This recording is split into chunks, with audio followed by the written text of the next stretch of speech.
pumapasok sa isip natin kapag pabanggit ang pangalang Jose Rizal. Ang matapang na nobelista ng Noli Me Tangere na gumising sa kamalayan ng mga Filipino. Ang bayaning binaril sa Luneta. Ang Makata na nagsabing ang taong di marunong magmahal sa sariling wika ay higit pa ang amoy sa malansang isda. Pero sino ba talaga si Jose Rizal?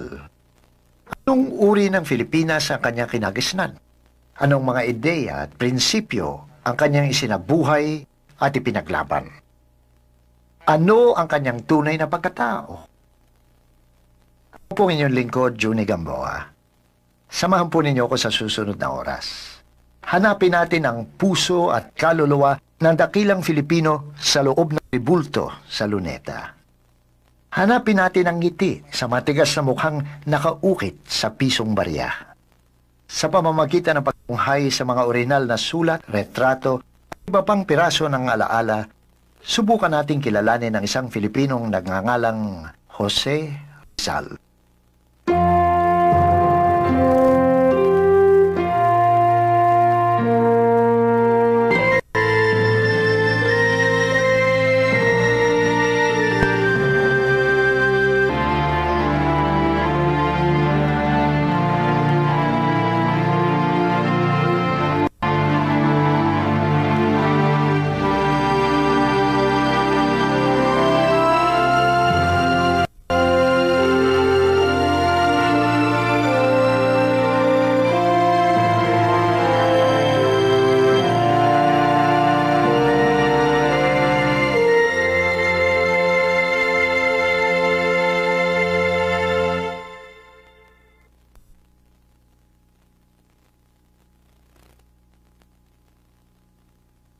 Taglay pa rin natin hanggang ngayon ng isang kwadernong may pamagat na Memorias de un Estudiante de Manila.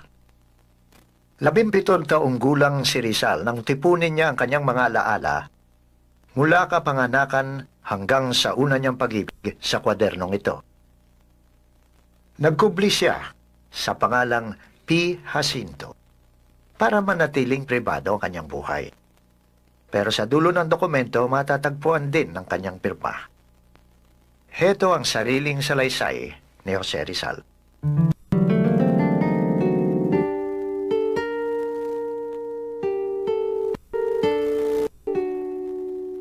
Isinilang ako sa Calamba noong Hunyo 19, 1861 sa pagitan ng alas 11 at alas 12 ng gabi. Araw noon ng Miyerkules. At ang aking pagsilang sa daigdig na ito ng luha ay muntik nang ikasawi ng aking ina kung hindi niya na ipangako sa mahal na birhen ng Antipolo na dadalhin ako sa kanyang simbahan. Si Teodora Alonso ang ina ni Rizal, ngunit mas kilala siya noon bilang Lolay. Hindi ordinaryo ang aking ina. Mahilig siya sa literatura at mas mahusay magsalita ng Espanyol kaysa sa akin. Siya ay isang matematika. Ang kanyang ama, dating kinatawan sa Cortes, ang una niyang guro. Bukod sa pag-aasikaso sa 11 anak, pinamahalaan ni Doña Lolay ang isang tindahan sa silong ng kanilang bahay at iba pang maliliit na negosyo. Dahil sa kanyang malakas na personalidad at pagsisikap, malaki ang nagawa ni Doña Lolay sa masigasig na paghuhubog ng pagkatao ng kanyang mga anak at ng kanilang pag-ibig sa karunungan. Tinuruan niya silang bumasa at sumulat. Sinanay sila sa pagdarasal at pagtulong sa gawaing bahay at kabuhayan. Dahil dito, lubhang malapit si Rizal sa kanya. Kung di dahil sa kanya, ano kaya ang kinasapitan ng aking pag-aaral at kapalaran? Talagang ang ina ang lahat sa isang tao pagkatapos ng Diyos. Bagamat tahimik lamang ang ama ni Rizal na si Francisco Mercado o Kikoy, sensitibo siya at malapit sa kanyang mga anak. Mahigit 40 taon na siya nang isilang si Jose Rizal. Ang aking ama na huwaran ng mga ama ay nagbigay ng edukasyong naaayon sa aming bahagyang kakayanan sa buhay. Sa pagsisikap ay nakapagpatayo siya ng bahay na bato at nakapagpundar ng isa pa. Parehong taga-Binyang ang mga magulang ni Rizal, ngunit lumipat sila sa Kalamba at nangupahan sa lupang pag-aari ng mga praileng Dominiko. Sa bahay kubong tulad nito, madalas maglaro ang isang batang kung tawagin nila'y Moy. Ayon sa kanyang mga kapatid, tahimik na bata si Rizal. Bagaman madaling mahalata sa panlalaki ng kanyang mga mata kung siya'y natutuwa o nabibighani sa isang bagay. Mahilig siyang magpinta ng mga hayop, ibon at bulaklak, gamit-gamit ang atsuete, uling at iba pang katas ng halaman bilang pintura. Mahilig din siyang humubog ng figurin at busto ng mga tanyag na taong nababasa niya sa kanilang mahigit 1,000 mga aklat. Matapos kumain at magdasal ng rosaryo, dumadako kami sa azotea o sa alinmang bintanang katatanawan ng buwan at magkukwento ang aking yaya tungkol sa mga nakalibing na kayamanan at kalansay, mga aswang, mga nuno, mga punong namumunga ng diamante, mga taong nakatira sa buwan. Matamis ang oras sa tahanang iyon, kaya maunawaan ang lungkot na nadama ni Rizal nang sa napakamurang gulang na 9 na taon ay nalayo siya sa kanyang pamilya upang mag-aral sa Binyang. Inihatid ako ng aking kapatid na si Pasiano isang araw ng linggo. 9 na taon pa lamang ako pero natutunan ko nang magpigil ng luha. Ipinakilala ko ni Nyor Pasiano sa aking maestro na siya ring nagturo sa kanya noon. Sa pamamagitan ni Maestro Justiniano Cruz, namulat si Rizal sa isang paraan ng pagtuturo na usong-uso noong panahong iyon. Ayoko nang bilangin ang mga palong natanggap ko. Lagi akong nangunguna sa klase pero sa kabila ng aking reputasyon bilang mabait na bata, bihira ang araw na hindi ako nakatatanggap ng 3 hanggang 6 na palo. Babagya lamang ang sakit na nadama ni Rizal kung ihahambing sa mga sumunod na pangyayari na nag-iwan ng malalalim na sugat sa kanyang alaala. Sinubukan ni Doña Lolay na pagbatiin ng kanyang kapatid na si Jose Alberto at ang babaeng asawa nito na bukod sa nakikiapid ay iniwan pa ang kanilang mga anak. Ikinagalit ng babae ang pakikialam ni Doña Lolay at pinaratangan siyang kasabwat ni Alberto sa tangkang lasunin siya. Sa tulong ng tenyente ng Guardia Civil na kaibigan man din ng pamilya Mercado, inaresto si Doña Lolay sa kanilang bahay. Malupit ang naging pagtrato ng alkalde na inilarawan ni Rizal bilang isang panatikong tuta ng mga praile. Pinilit niyang umamin si Doña Lolay kapalit ng pangakong agad siyang pawawalan. Pero tumagal ng 2.5 taon ang pagkabilanggo ng ina ni Rizal. Hindi ko mailarawan ang dinanas naming pagdaramdam at kalungkutan. Mula nooy nawalan ako ng tiwala sa pakikipagkaibigan. 9 kaming magkakapatid at kami pinagkaitan ng ina ng mga taong itinuring naming kaibigan at tinratong mga bisita. Ganoon na lamang ang lungkot na pinasa ni Rizal nang ihatid siya ni Pasiano sa Ateneo Municipal sa Maynila na nakatirik noon sa Intramuros. At dito'y naranasan ng probinsyanong taga-Kalamba ang tagumpay, pait at pag-ibig sa buhay ng isang estudyanteng Maynila.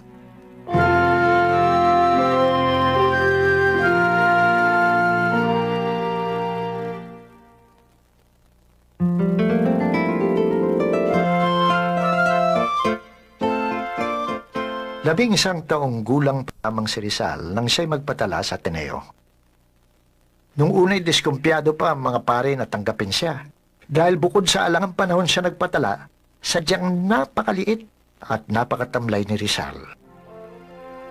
Kaya't taliwas sa inaakala ng marami, hindi agad nakapagpakitang gilas si Rizal bilang estudyante. Nooy hirap siyang magsalita ng Kastila, isang probinsyanong malayo sa kanyang bayan. Napakaliit kung ikukumpara sa mga kaklase niyang Espanyol at Mestizo, at malumbay dahil sa kapalarang sinapit ng ina. Ginugol niya ang kanyang panahon sa pagsisimba. Mangyari, sa aking pangungulila ay wala akong nalalamang sukat pagbalingan, kundi ang Diyos.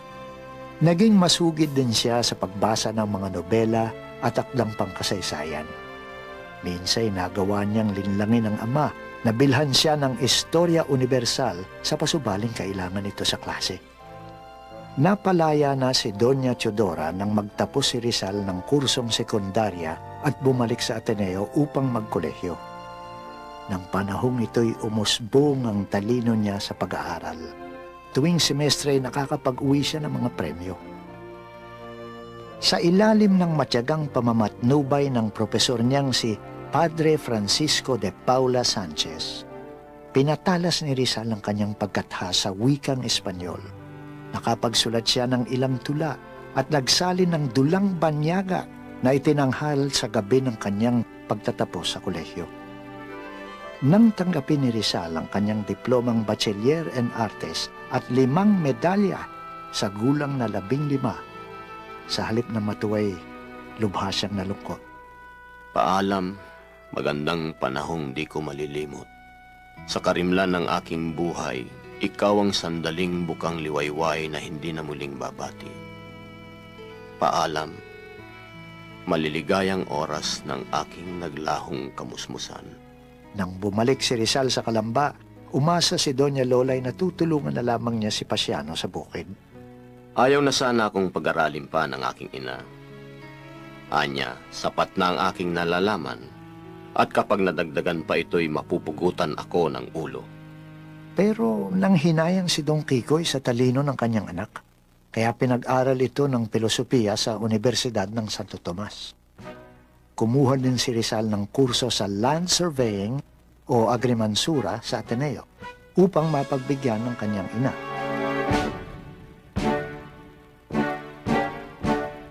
Pagkaraan ng 1 taon, nagpasya si Rizal na mag-aral na lamang ng medisina matapos matuklasang nabubulag na ang kanyang ina. Nooy nakilala ni Rizal ang kanyang unang pag-ibig. Isang kolehyalang kasamahan sa dormitoryo ng kapatid niyang si Olimpia. Isang binibining nagngangalang Segunda Katigbak. Siya ay may kababaan ng bahagya. May mga matang kung minsa'y makislap at nangungusap, kung minsan na may malamlam at malungkot.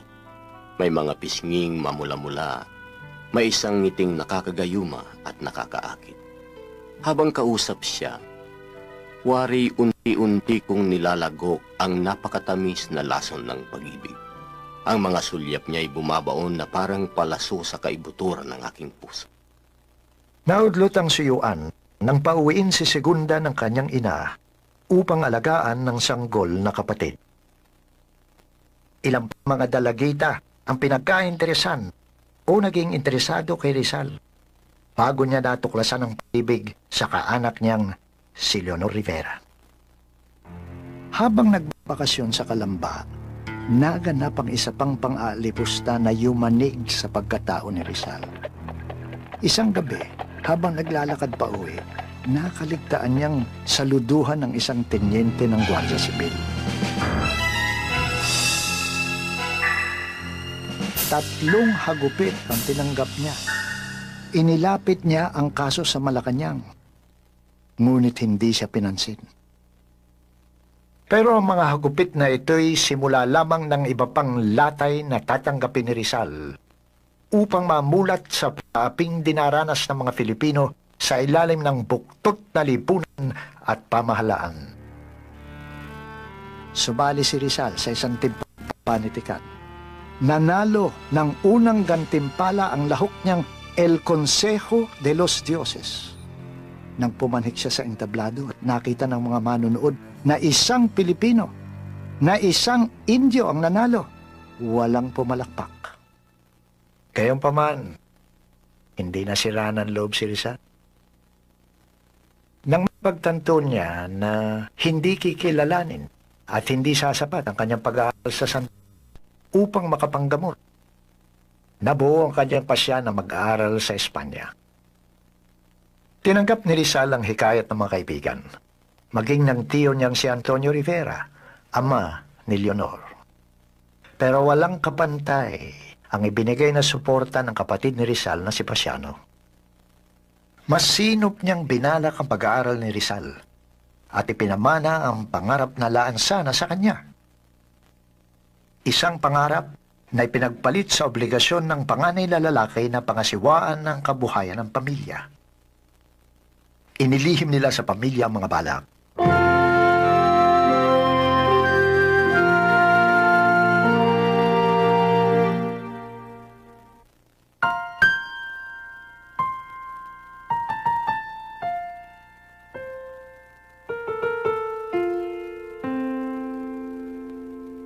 Ginising ako ni Senyor Pasiano ng alas 5 ng umaga upang maghanda para sa paglalakbay. Pupungas-pungas pa akong bumangon at nag-ayos ng aking dadalhin. Binigyan ako ni Senyor Pasiano ng 365 piso. Gising na ang aking mga magulang pero tulog pa ang aking ibang kapatid. Nilagok ko ang isang tasang kape. Malungkot akong tiningnan ng aking kapatid. Walang kaalam-alam ang aking mga magulang. Nang maisip ko na iiwan ko ang aking pamilya, bumalong ang luha sa aking mga mata. Wari malulunod ako. Ay, kay laki nitong sakripisyo para sa isang kabutihang ni hindi mo matanganan. Nagtungo si Rizal sa Maynila matapos humingi ng mga sulat ng rekomendasyon kay Pedro Paterno at sa mga paring Heswita. Naglayag siya patungong Europa noong 2 ng Mayo sa edad na 20 taong gulang. Kumuha ako ng lapis at iginuhit sa papel ang baybayin ng Maynila. Nanghihina man ang aking mga kamay tulad ng aking puso. Patuloy ako sa pagguhit. Unti-unti ring naglaho ang lumbay ni Rizal. Pinalitan ng pagkamangha sa pagtuklas ng bagong buhay at daigdig sa kabila ng mga alon. Iniwan sa atin ng kasaysayan ang napakaraming larawan ng mga tao't tanawin, mga sulat sa magulang at kaibigan, at mga alaala tungkol sa kanyang mga paglalakbay na masinop niyang sinulat sa mga papel at kwaderno. Ito halimbawa ang kanyang opinyon sa bapor na Jemna. Kumikinang ang lahat. Mahangin, malinis ang mga kwarto. Nababalutan ng alpombra ang lahat ng sahig. Malinis ang inidoro, ekselente ang mga banyo. At nang dumako siya sa Aden, may nagtitinda ng malalaking itlog at balat ng leon at tigre. Uminom kami ng limonada. Gumamit ang serbidor ng pako para biyakin ang yelo. Kinamay ito sa baso bago ihain sa amin. nakita rin niya ang bantog na Suez Canal, ang villas ng Sicily at Naples, ang kastilyo sa tuktok ng bundok.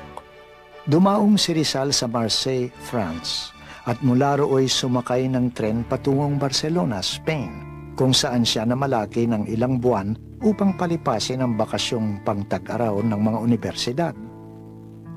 Unang araw pa lamang, nawala na ng amor si Rizal sa inang Espanya.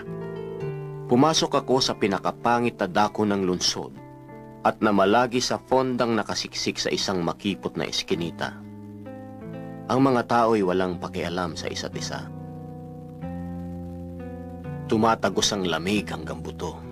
May panahon na nagsisiputok ang alipunga sa aming mga katawan. Habang nagpapalipas ng oras bago magbukas ang mga universidad, tinupad ni Rizal ang pangako sa ilang kaibigan na magsulat ng mga artikulo para sa Diaryong Tagalog, ang unang pahayagan na nakasulat sa Tagalog at Kastila na pinamamahalaan ni Marcelo del Pilar sa Pilipinas. Patuloy din ang pakikipagsulatan sa kanyang pamilya at mga kaibigan. Mahal kong kapatid, nang matanggap namin ang telegrama na nagbabalitang nakaalis ka na, malungkot ang ating mga magulang, lalo na si tatay. Siya ay naging balisa, ayaw bumangon sa kama, umiiyak sa gabi. Pinapapunta niya ako sa Maynila upang alamin kung paano mo nagawang umalis upang mag-aral. Sinabi ko sa kanya na tinustusan ito ng ilan mong kaibigan, pero nang mapansin kong balisa pa rin siya at nanganganib magkasakit, pinagtapat ko sa kanya ang lahat sa pasubali na siya at siya lamang ang makakaalam niyon. Pumuti na ang matanda at ngayon nakukuha ng tumawa. Ang iyong nagmamahal na kapatid, Pasiano. Iniibig kong kapatid, Nasabi sa akin na gusto mo raw marinig ang wikang Tagalog upang hindi mo malimot ang iyong pinagmulan at kami na iyong mga kapatid. Tuwing binabasa ko ang iyong mga liham, hindi ko mapigil ang pagluha. Lalo na yung sinulat mo bago ka umalis at sinabi mong dumaan ka dito upang magpaalam ngunit natutulog pa ako. At sinasabi ni Mama na kaunti lamang dala mong salapi kaya lagi kong iniisip kung paano ka nakakaraos. Gawa nito, padadalan kita ng diamanting singsing at isuot mo sa akin kung kanino ko ito maaaring ipadala. Ang iyong nagmamahal na kapatid, Neneng. Umabot din kay Rizal ang balita na ipinagdamdam ni Leonor ang kanyang paglisan. Hindi na sila nakapagpaalam sa isa't isa at iniulat ng isang kaibigan ni Rizal na malaki ang ipinayat ni Leonor dahil sa pag-aalala at nagbabalak itong kulayan ng itim ang lahat ng kanyang damit.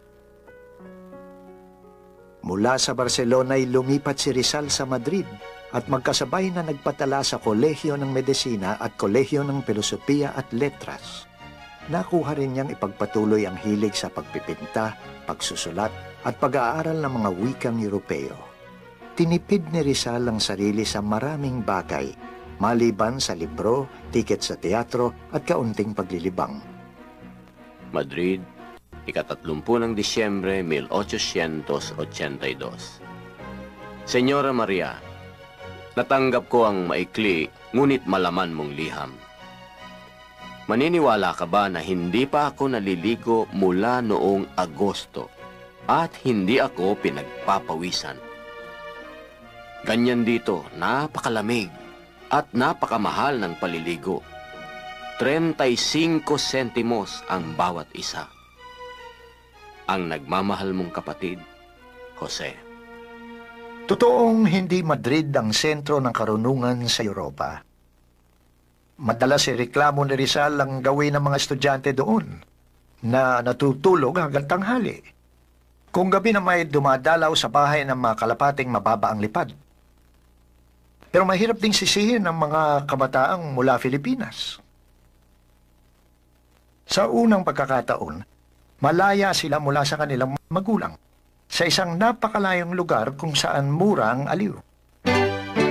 Nakasama ni Rizal ang mga Filipinong intelektual tulad ni Graciano Lopez Haina, isang dating estudyante ng medisina na unti-unting kinikilala sa kanyang pagsusulat at pagtatalumpati, at si Gregorio Santiago, may akda ng El Progreso de Filipinas. Sumapi siya sa Sirkulo Hispano-Filipino, isang samahan ng mga Filipino at Espanyol na nagtitipon sa isang bahay upang pag-usapan ang mga bagay-bagay na may kinalaman sa Pilipinas at maglabas ng isang payagan o revista.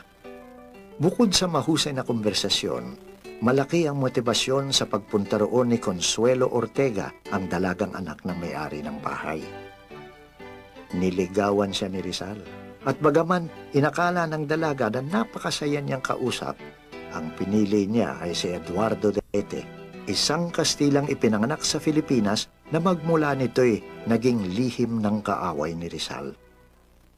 Namatay ang sirkulo dahil sa kakulangan ng pondo at paglaganap ng politikal na kulay na ikinailang ng matatandang Kastila.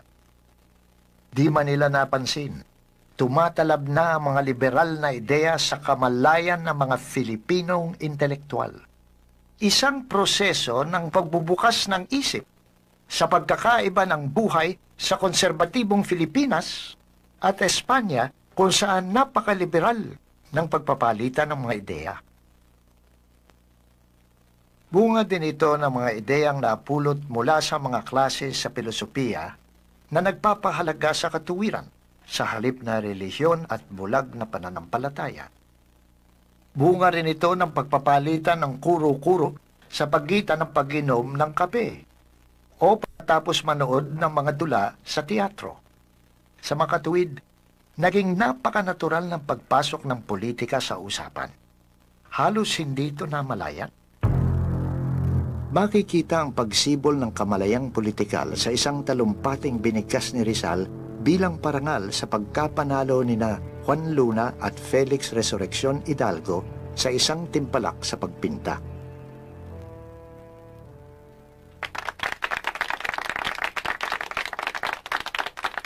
Sina Luna at Hidalgo ay karangalan hindi lamang ng Pilipinas, kundi ng Espanya. Totoong sila isinilang sa Pilipinas, ngunit maaring isilang sila kahit saan. Sapagkat ang talino ay walang kinikilalang bayan. Ito'y umusbong kahit saan tulad ng liwanag ng karunungan. Uminom tayo para sa kalusugan ng ating mga dakilang artistang Luna at Hidalgo. Uminom tayo para sa kalusugan ng kabataang Pilipino, ang banal na pag-asa ng lupang tinubuan. Naway pamarisan nila ang dalawang artistang ito at nang ibigay na ng Madre Espanya na maasikaso at maingat sa ikabubuti ng kanyang mga probinsya ang mga reformang matagal nang binabalak para sa Pilipinas. Hindi inakala ni Rizal na mamasamain sa Pilipinas ang isang talumpating pinapurihan ng mga liberal na tao't pahayagan sa Espanya. Mahal kong kapatid, may karamdaman ng nanay. Hindi siya makakain at makatulog, matamlay at hindi makabangon. Ikaw ang dahilan nito. Kumalat dito ang balita tungkol sa talumpating ibinigay mo para sa dalawang pintor at may nakapagsabi na hindi ka na makakauwi dahil dito na napakarami mo ng kaaway. Ang iyong kapatid, Pasiano. Naging mahirap ang kabuhayan sa Kalamba nang bumagsak ang presyo ng asukal sa pamilihan. Dahil dito, lubhang nahuli ang pagpapadala ng salapi kay Rizal. Nagpresenta naman siya na umuwi na lamang sa Pilipinas. Yaman din lamang at nakuha na niya ang lisensyado sa medisina at hindi kakailanganing mag-aral ang doktorado dahil hindi naman niya balak magturo ng medisina. Napagkasunduan ng pamilya na huwag pauwiin si Rizal at sundin ang mungkahi na magsanay muna siya sa ophthalmolohiya sa isang klinika sa Paris. Mga 50 hanggang 100 ang pasyente sa klinika ni Dr. De Wecker.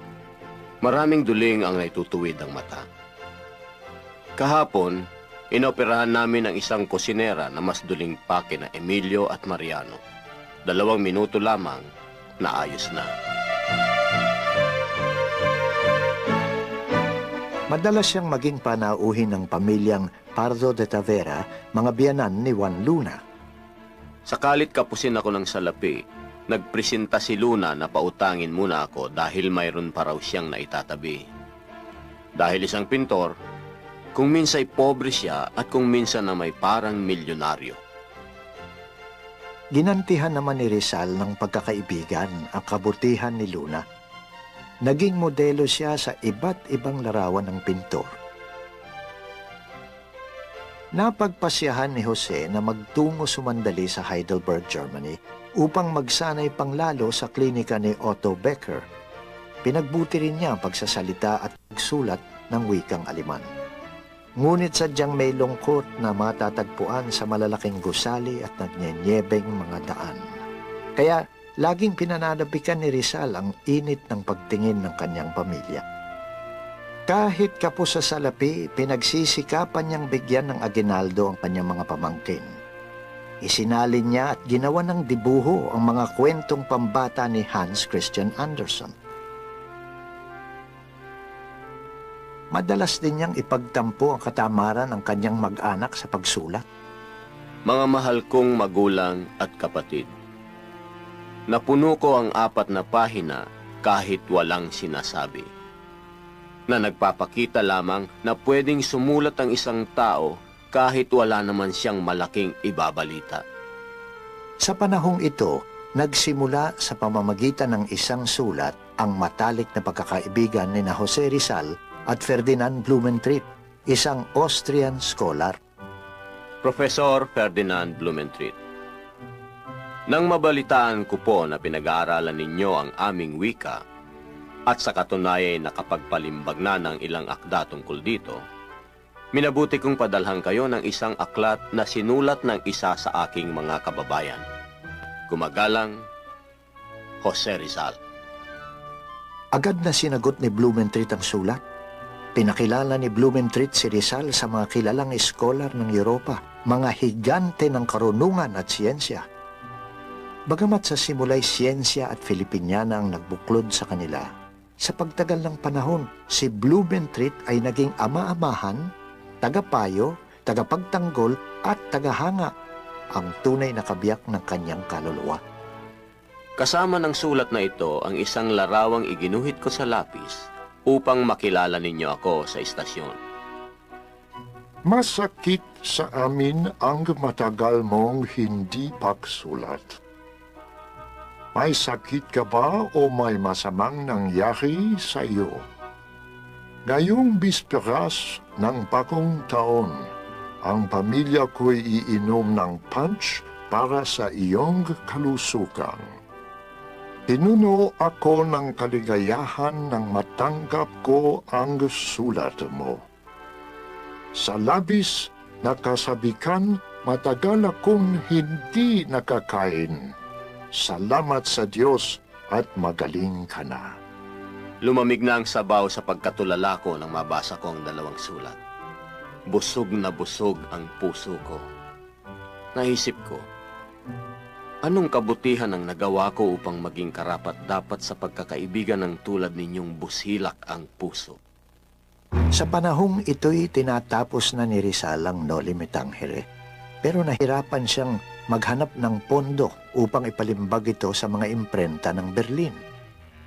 Hindi pa nabebenta ang asukal sa kamalig ng mga Rizal at mahirap ang buhay ng pamilya.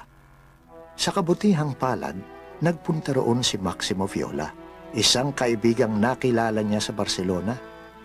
Agad na humanga si Viola kay Rizal dahil sa talino nito at dedikasyon sa mga gawain. Dinala niya si Rizal sa isang espesyalistang doktor na nagsabing nagkasakit ito dahil sa labis na pagtitipid sa pagkain. Inabonohan din ni Viola ang buong halaga ng pagpapalimbag ng Noli Me Tangere kahit na noong unay ayaw pumayag ni Rizal. Professor Ferdinand Blumentritt. Kasama nito ang isang libro. Ang kauna-unahan at matapang na libro tungkol sa buhay ng mga Tagalog.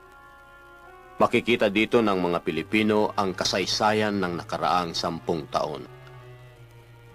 Marahil ay tutulig sa inito ng gobyerno at ng mga praile. Pero nananalig ako sa Diyos ng katotohanan at sa mga taong nakakakita ng aming tunay na kalagayan. Nagpasya si Rizal na bumalik sa Pilipinas sa kabila ng pagpigil ng lahat. Anyay, sinong maniniwala sa intensyon ng kanyang nobela kung hindi siya uuwi sa kanyang bayan upang magsilbing halimbawa? Sasabihin nila na malakas lamang ang loob niyang magsulat dahil napakalayo niya sa panganib.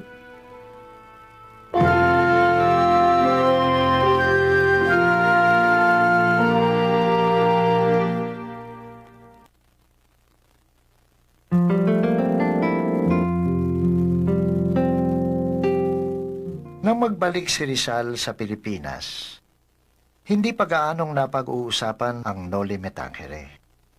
Bukod sa kakaunti ang kopyang nakapasok sa bansa, kasalukuyan pa lamang itong sinusuri ng mga praile. Naging mainit ang pagtanggap kay Rizal ng mga karaniwang tao. Matapos kumalat ang balita tungkol sa kanyang husay sa panggagamot.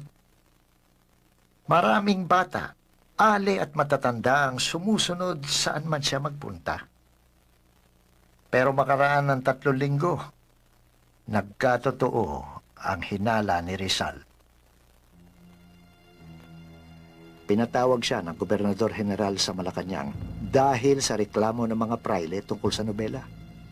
Inilipat ng gobernador sa komisyon ng sensura ang pagpapasya sa nobela at nagtalaga ng isang militar kay Rizal na di umano'y nangangalaga sa kanyang kaligtasan, ngunit sa katotohanay isang bantay. Sinundan ni Taviel de Andrade si Rizal saan man siya magpunta. Nagkasundo silang dalawa dahil siya'y edukado at liberal. Tinulungan pa siya ni Taviel na pabulaanan ng mga mapanirang anas-anasang kinakalat ng mga praile. Espiya raw ako ng mga Aliman. Protestante, mason, mangkukulam. Pinagbabawalan ako ng aking ama na lumabas ng mag-isa o makikain sa bahay ng iba. Natatakot at nangangatal ang matanda para sa akin. Hindi rin siya pinayagan ni Don Kikoy na pumunta sa Dagupan upang makita si Leonor. At gayon din naman ang ama ni Leonor sa kanya. Nang imungkahi ng sensura na pigilin ang pamumudmod ng Noli Me Tangere, pinagkaisahan ng mga praile na pilitin ng gobernador na gumawa ng marahas na hakbang tulad ng pagpapakulong kay Rizal. Pinayuhan siya ng general at ng mga mahal sa buhay na umalis na lamang upang matahimik na ang lahat. Nilisan ni Rizal ang Pilipinas. Tumigil muna siya sa Hong Kong, Macau at pagkatapos ay sa Japan. Kakaunti lang ang magnanakaw sa Hapon. Sinasabi na laging nakabukas ang kanilang mga bahay, gawa lamang sa papel ang kanilang mga dingding, at sa mga otel ay maaari kang mag-iwan ng salapi sa mesa nang walang panganib. Kaunti lamang ang mga pulubi. Walang nag-aaway sa daan. Malinis ang mga bahay. Nahumaling si Rizal sa Japan at maging sa isang Haponesang pinangalanang Osei-san. Walang naiwang salaysay tungkol sa kanilang pagniniig maliban sa ilang pangungusap sa kanyang mga tala. Walang sino mang babae ang nagmahal sa akin tulad mo. Hindi magmamaliw sa aking alaala ang iyong larawan. Ang pangalan mo ay mananatili sa aking labi sa bawat buntong hininga. Taglay mo ang lahat ng kulay ng kamelyas, ang kanyang kasariwaan at karilagan. Sayonara, sayonara. Pagkatapos ay sa Amerika naman naglakbay si Rizal mula California hanggang New York. Dinalaw ko ang pinakamalalaking syudad ng Amerika, ang kanilang naglalakihang gusali, mga ilaw na dekuryente. Walang duda na dakilang bansa ang Amerika, bagamat marami pa rin itong depekto. Walang tunay na kalayaan ang mga tao. Sa ilang estado, hindi pwedeng mag-asawa ang isang negro at isang puti. Sa Inglaterra susunod na malagi si Jose. Sa tulong ng isang sulat mula kay Blumentritt, nakilala niya doon si Dr. Reinhold Rost na mabilis din niyang naging mabuting kaibigan. Bukod sa palagi ang pag-iimbita sa kanya sa bahay upang magtsaa kasama ng kanyang pamilya, tinulungan siya nitong makakuha ng permisong gumamit ng aklatan ng British Museum. Doon natagpuan ni Rizal ang isang libro tungkol sa kasaysayan ng Pilipinas na sinulat ni Antonio Morga, isang tagapayo ng Gobernador General na namalagi sa Pilipinas ng 10 taon. Para kay Rizal, mainam na dokumento ang libro ni Morga upang pabulaanan ang paratang ng mga Espanyol na walang sibilisasyon sa Pilipinas bago sakupin ng Espanya. Kaya sa halip na sumulat ng sarili niyang kasaysayan ng Pilipinas, ipinasya ni Rizal na muling ilimbag ang akda ni Morga kasama ang kanyang mga tala. Tiyaga niyang kinopya ang buong dokumento pagkatapos ay ikinumpara ang datos nito sa iba pang dokumento tungkol sa Pilipinas. Nang di tumupad ang kababayan niyang si Antonio Maria Regidor sa pangakong ipalilimbag ang aklat, nagtungo si Rizal sa Paris upang makamura sa palimbagan. Panahon ding ito nang maging aktibo si Rizal sa La Solidaridad, ang pahayagang propagandistang inilalabas ng mga Filipino sa Espanya. Nagsulat siya sa paanyaya ni Graciano Lopez Haina, ang una nitong editor, at kahuntahan niya noong nasa Espanya. Karaniwang tema ng mga artikulo ni Rizal ang pagtatanggol sa kultura at pagkatao ng Filipino laban sa panghahamak ng mga periodistang Espanyol. Hindi tamad ang mga Filipino. Tingnan nyo na lamang kung paano mamuhay ang mga Europeyong nagpaparatang nito sa kanila. Napapaligiran sila ng mga alila na tagatanggal ng sapatos at tagapaypay. Ang tao ay hindi hayop, hindi makina. Ang mithiin niya sa buhay ay hindi ang gumawa para sa ibang tao, kundi tuklasin ang kanyang kaligayahan at ikauunlad bilang nilalang. Nagsulat din siya tungkol sa mga karapatan na dapat sana'y tinatamasa ng mga Filipino bilang lehitimong mamamayan ng Espanya na nagbabayad ng buwis at nagbibigay serbisyo. Isa rito ang sikat na liham sa mga babae ng malolos na pinapurihan niya sa kanilang pakikipaglaban upang bigyan ng pagkakataong makapag-aral ng wikang Espanyol. Mahirap na hindi humanga sa kasipagan ni Rizal bilang eskolar at sa katapatan niya sa direksyong itinakda niya para sa kanyang sarili. Lalo na kung iisipin na sa buong panahong ito'y ginigipit siya ng mga problema sa salapi at ng patuloy na pagpapahirap sa kanyang mga kamag-anak at kaibigan sa Pilipinas. Bungan ng kanyang mga akda at ng patuloy na suportang ibinigay nila ni Pasiano sa paghahain ng kaso laban sa mga prailing nagmamay-ari ng Hacienda de Calamba na dati kapanalig ng pamilyang Mercado. Ayon sa sulat ng bayaw niyang si Silvestre Ubaldo, Senyor Jose Rizal, sa kasalukuyan, 13 o 60 sakada ang nakademanda sa korte ng hukom tagapamayapa. Sakaling matalo, palalayasin sila. At ipagigiba ang lahat, ang kamalig, ang asukalera, at lahat ng nakatirik sa lupa. ilang ulit ding ipinatapon sa tagbilaran ang bayaw niyang si Manuel Hidalgo, asawa ni Saturnina. Dinampot siya habang nagnonoche buena ang pamilya. At nang umabot ang kaso sa sukdulan, pinalayas ang mga magsasaka ng Kalamba kasama ang pamilyang Rizal. Aking mahal na kapatid, napakasakit ng naganap na pagpapalayas. Ang otoridad, naroon silang lahat upang kamkamin lahat ng pag-aari ng mga pinalayas. Mga 300 pamilya ang inagawa ng kanilang lupa, bahay, hayop, ani ng asukal at bigas. Wala kaming magawa. Nagkalat ang mga gwardiya sibil. Ginugulo ang lahat. Pati mga batang 12 taon ay pinabibili nila ng sedula. Ang iyong nagmamahal na kapatid, Narcisa. Ipinatapon si Pasiano kasama ng kanyang mga bayaw sa Mindoro. Nang mamatay ang bayaw niyang si Mariano Herbosa, pinagkaitan nito ng Kristiyanong libing. Maging ang kanyang munting pamangkin na namatay sa sakit ay balak ding pagkaitan ng libing. Matagal na ibinurol ang bangkay ng bata habang hinihintay ang sagot ng arsobispo. Hindi mapanatag si Rizal, lalo na totoong malaki ang kinalaman niya sa protesta ng Kalamba at sa pagkatha ng nobela. Umapila na ang kapatid ko sa Korte Suprema at kailangan kong pumunta sa Espanya upang bantayan yon o bumalik sa Pilipinas upang masubaybayan ang mga pangyayari.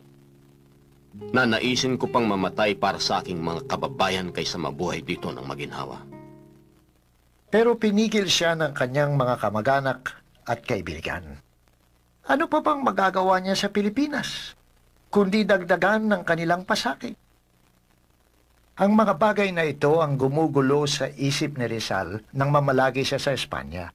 Kaya hindi katakataka na hindi niya gaanong natanganan ang mga sumunod na pangyayari.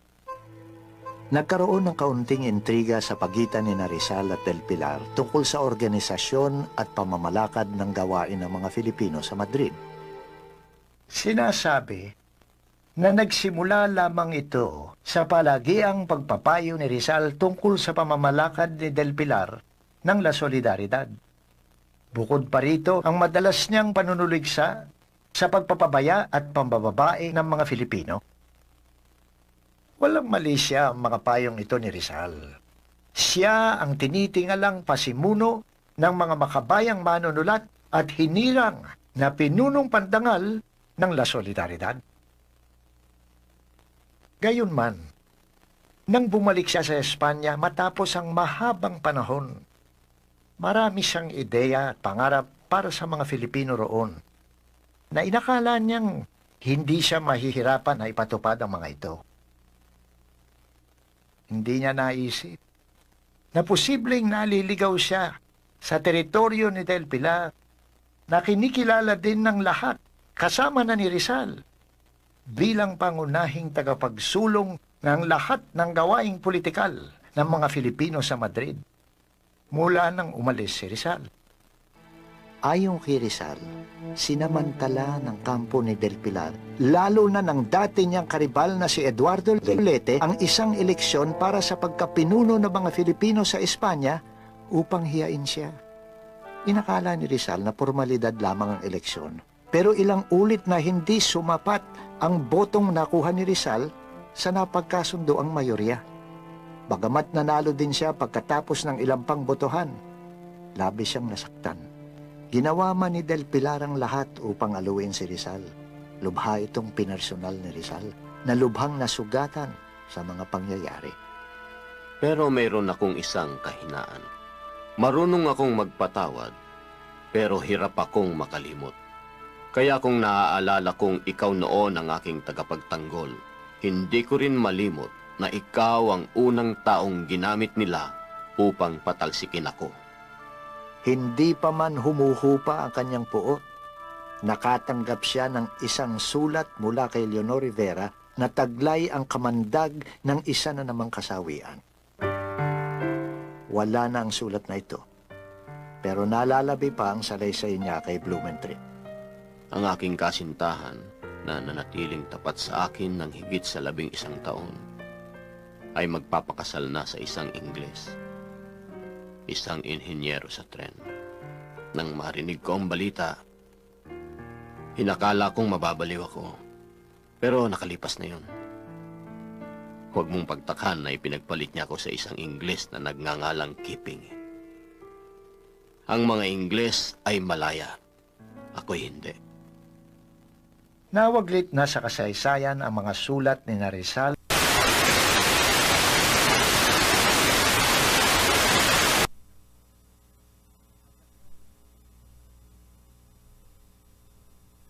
tuklasan lamang ni Leonor ang lahat nang malapit na siyang ikasal kay Keeping. Hindi niya inurong ang kasal, pero nagbigay ng ilang kondisyon. Dapat niyang makatabi ang kanyang ina sa simbahan. Hindi na siya kakanta habang buhay. At habang panahong hindi patutugtugin ang kanilang piano. Tapos na marahil ang bagyo. Sisikat na ang araw dahil ang lahat ay naglaho na. Nawala na ang lahat sa amin. Nawala na ang lahat sa akin. At wala nang maaaring mawala. Siguro na may bubuti na ang mga bagay.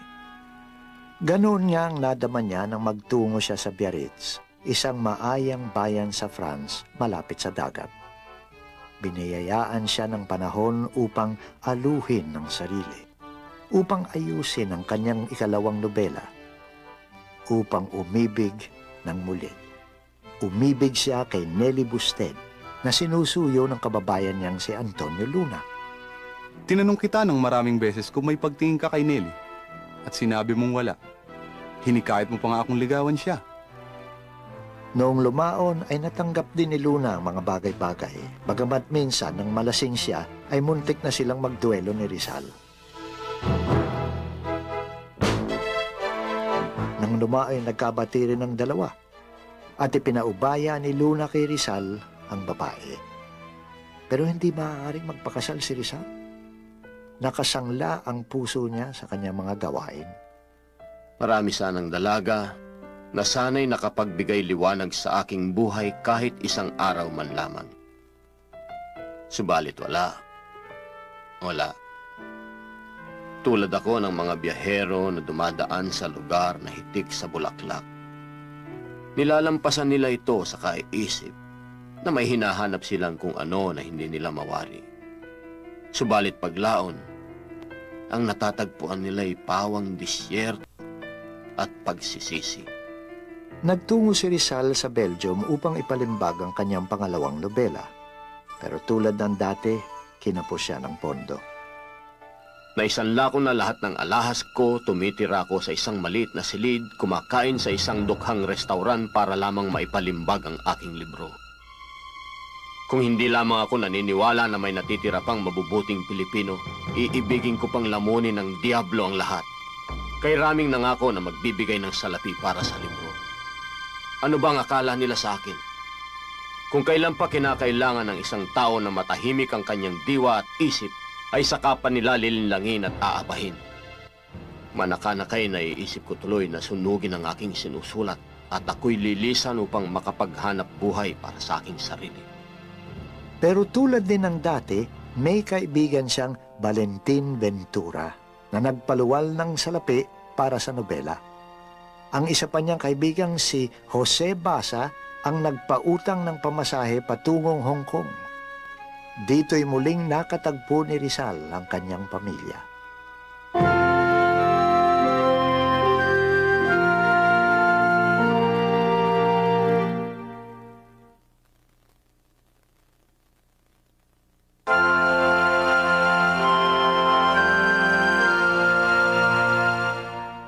Nang mabalitaan ng mga Espanyol na pabalik na si Rizal sa Asya, minabuti nilang ilipat si Pasiano at ang kanyang mga bayaw sa Hulo. Sa kabutihang palad, nakatakas sila at nakapuslit patungong Hong Kong kasama si Don Kikoy. Sumunod na pinag-initan ang kawawang si Doña Lolay. Dinakip siya sa balighong paratang ng hindi paggamit ng tamang apelyido. Mula sa Maynila, pinaglakad siya ng 4 na araw hanggang Santa Cruz, Laguna. Isipin mo na lamang ang isang matandang babae na 64 anyos, umaakyat ng bundok at naglalakad sa kalye. Naawa ang Gobernador Silio, pinawala ng matanda, at pagkaraay pinahintulutang pumunta sa Hong Kong. At sa isang maamong panahon ng biyaya, muling nagkasama ang mag-anak na Rizal upang salubungin ang bagong taon. Nagbukas si Rizal ng klinika. Ang mga kapatid niyang babae ang namamahala ng mga gawaing bahay. Masaya ang kanyang mga magulang, lalo na si Don Kikoy na laging nakatanaw sa mga bapor sa dagat. Maligayang-maligaya na sana ang pamilya. Pero hindi mapalagay si Jose sa kapayapaan. Gayong alam niyang napakaraming dapat gawin. Sinulat niya, inilimbag, at ipinadala sa Maynila ang konstitusyon ng isang samahang tinawag niyang Liga Filipina na naglalayong himukin ang mga Filipino na magtulong-tulong upang gumawa ng mga kinakailangang pagpabago sa bayan. Nagpunta din siya sa Sandakan, North Borneo, na ngayoy Sabah, sa pagnanasang magtayo ng bayan-bayanang malilipatan ng mga Filipinong ipinatapon mula sa Kalamba. Iniharap niya ang planong ito sa bagong Gobernador General Despujol, kasama ng paghingi ng pahintulot na bumalik upang ayusin ang ilang personal na bagay. Pinahintulutan siyang bumalik, pero walang ibinigay na garantiya sa kanyang kalayaan. Ano't anuman, isa itong bagay na matagal na niyang napaghandaan. Mga mahal kong magulang at kapatid, maligaya kong isusugal ang aking buhay upang iligtas ang napakaraming inosenteng tao. Mga giliw kong pamangkin, mga anak ng mga kaibigan na nagdurusa dahil sa akin. Sino ba naman ako?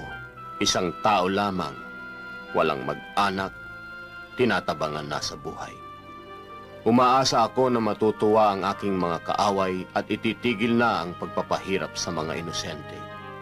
Madilim ang aking kinabukasan at patuloy itong didilim kung hindi masisinagan ng liwanag ng bukang liwayway sa aking tinubuang lupa. At nakita niya ang liwanag na yon, bagaman panandalian at puspos ng kalungkutan nang ipatapon siya sa malayong bayan ng Dapitan na nasa probinsya ngayon ng Zamboanga del Norte. Tumira si Rizal kasama ng komandanteng militar at ng kanyang may bahay na kapwa niyang nakagaangan ng loob. Tumaya sila sa loteriya ng magkabakas at nang manalo sila'y pinaghatian ng premyo. Dahil dito'y nakabili si Rizal ng lupain sa dalampasigan ng Talisay sa halagang 18 piso. Noong unay, isang kubo lamang ang kanyang itinirik. Doon nagpapalipas siya ng umaga't maghapon, nagbabasa, nagsusulat, at pagkatake, pagbabalik na sa tahanan ng komandante. Noong tumagal ay nagtayo siya ng klinika na bukas sa mayaman at mahirap at nagtatag ng maliit na eskwelahan. Dito'y Europeo ang estilo ng pag-aaral. Itinuturo kasama ng wikang Espanyol ang Ingles, palakasan, at mga kakayanan sa paghahanap buhay.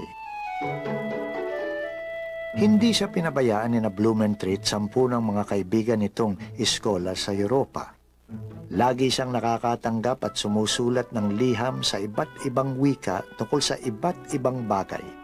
Nariyang iulat niya ang bagong species ng palaka at insekto na ipinangalan naman ng mga Europeo sa kanya. Nariyang magpalitan sila ng kuro-kuro ni Blumentritt tungkol sa wikang Tagalog. Dumating din ang panahon na pinayagang tumira kasama niya ang kanyang ina at ilang kapatid na babae. Gayunman, hindi maikakaila na inagaw si Rizal sa nakagawian niyang buhay at ang tahanang natagpuan niya rito ay walang iba kundi isang magandang hawla. Sa isang malungkot na tulang alay sa kanyang ina, isinulat niya ang kanyang damdamin. Ako'y natapon sa kabatuhan ng bayan kong Mutya. Wasak na ang kinabukasan at tahanan may wala. Kaya't sana'y magbalik dating pag-asa tadhika. Yaong dalisay na pananalig ng tapat at musmus kong diwa. Na siya kong tanging yamang hindi nasasanla. Naibsan ang pangungulila ni Jose nang dumating si Josephine Bracken. Sinamahan ni Josephine sa klinika ang kanyang nabubulag na ama-amahang si Mr. Taufer. Nahulog ang loob nila sa isa't isa at sinasabi na sa dalampasigan ipinagtapat ni Rizal ang nilalaman ng kanyang puso. Josefina, Josefina, naparito ka sa dalampasigan, naghahanap ng pugad, ng tahanan, tulad ng ligaw na ibon ng karagatan. Sakaling dalhin ka ng iyong kapalaran sa Hapon, China o Shanghai man, huwag sanang mawaglit sa iyong isipan ang puso kong tumitibok na ikaw ang dahilan. Bagamat tumutol si Mr. Taufer sa takot na mawawalan siya ng tagapag-alaga, nagawa din ni Josephine na dispatsahin ito sa Maynila at bumalik sa dapitan upang mamuhay kasama ng kanyang mangingibig na tinawag niyang Joe. Pinagkaitan sila ng kasal hanggat hindi formal na nagbabalik loob si Rizal sa simbahang Katoliko. Mahal kong ina, mabait siya, masunurin. Naglalabas siya, nananahi, nagluluto, pinaliliguan at nilalaro ang kanyang mga pamangkin. Walang Pilipinang makahihigit sa pag-aalagang ginagawa niya sa akin. Kasal lamang ang kulang sa amin. Pero ikaw na rin ang nagsabi noon, nanay, na mas mabuti pa ang mga nagsasama sa grasya ng may kapal kaysa sa mga kasal na nagkakasalang mortal. Gawin man ni Rizal ang lahat ng paliwanag. Ikinahiya ng ilang miyembro ng kanyang pamilya ang kanilang sasama. Ayon kay Josephine, kung minsan pinagduduldulan pa ito sa kanyang mukha sa harap ng kanilang mga pamangkin. Gayunman, tiniis niya ang lahat ng pasaring. Pero sadyang mahirap takasan ang mga kamay ng kasaysayan. Tinanggihan man ni Rizal ang plano ng mga katipunero na itakas siya't gawing haligi ng himagsikan. Hindi maikakaila na malaki ang nagawa ng kanyang mga sinulat, ginawa at sinabi sa kamalayan ng mga taong nagpasyang makibaka. Ang dahil ay matagal na niyang itinakwil ang politika, matapos ng kapahiyaan sa Madrid. Ang pagkaudlot ng lahat ng kanyang plano upang bumangon muli sa sandakan at ang naunsyaming pagpapalaganap sa Liga Filipina. Pinili niya ang kapayapaan, ang buhay na sa wakas ay tahimik. Ang buhay na sa unang pagkakataon ay kanyang-kanya. Sinunod niya ang payo ni Blumentritt na magboluntaryo bilang manggagamot sa Cuba sa ngalan ng Espanya upang mawakasan ang kanyang pagkakatapon at kalaunay makabalik sa kalayaan ng Europa. Nilisan namin ang dapitan.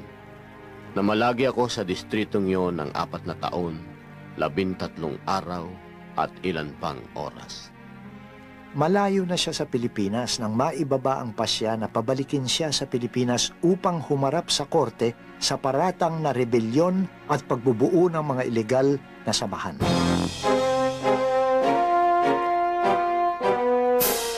Ipiniit siya sa Fort Santiago noong mga unang araw ng Nobyembre. Nilitis siya noong ika-26 ng Disyembre. Pagkaraan ng 3 araw, pinasa sa kanya ang hatol ng kamatayan. Mga mahal kong magulang at kapatid, gusto ko kayong makapiling bago ako mamatay.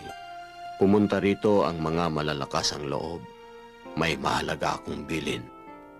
Ang inyong anak at kapatid na taus-pusong umiibig sa inyo, Jose.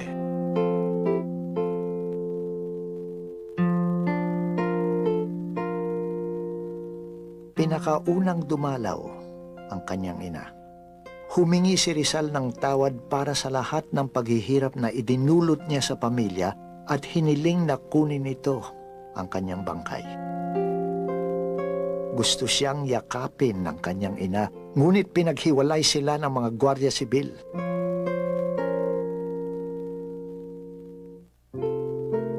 Sumunod na dumalaw ang kanyang mga kapatid na babae at mga pamangkin.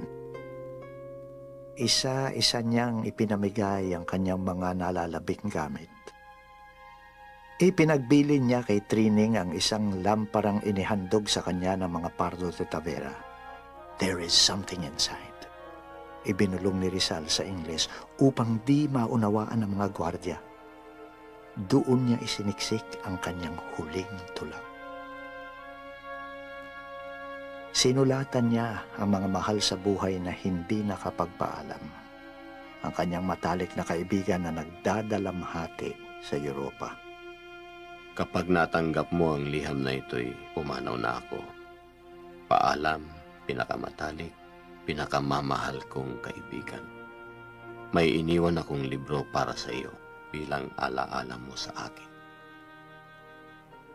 Gayon din ang amang hindi pinahintulutang dumalaw. Ipagpatawad ninyo ang sakit na siya kong isinukli sa inyong mga pagsisikap upang mabigyan ako ng edukasyon. Paalam, tatay.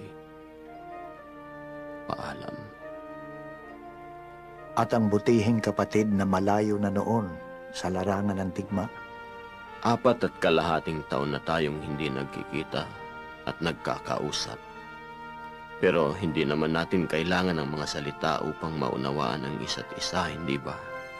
Masakit para sa akin na isiping iiwan kitang nag-iisa upang pasanin ang ating pamilya. Naiisip ko ang iyong mga sakripisyo, mabigyan lamang ako ng kinabukasan. Alam kong nagtiis ka ng napakaraming hirap ng dahil sa akin. Patawarin mo sana ako, ang iyong kapatid, Jose.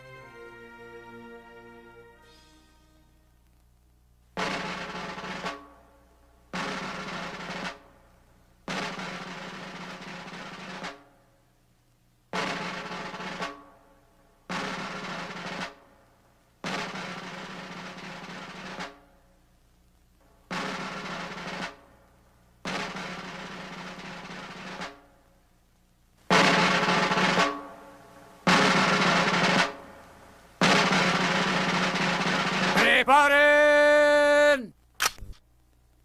Apunten!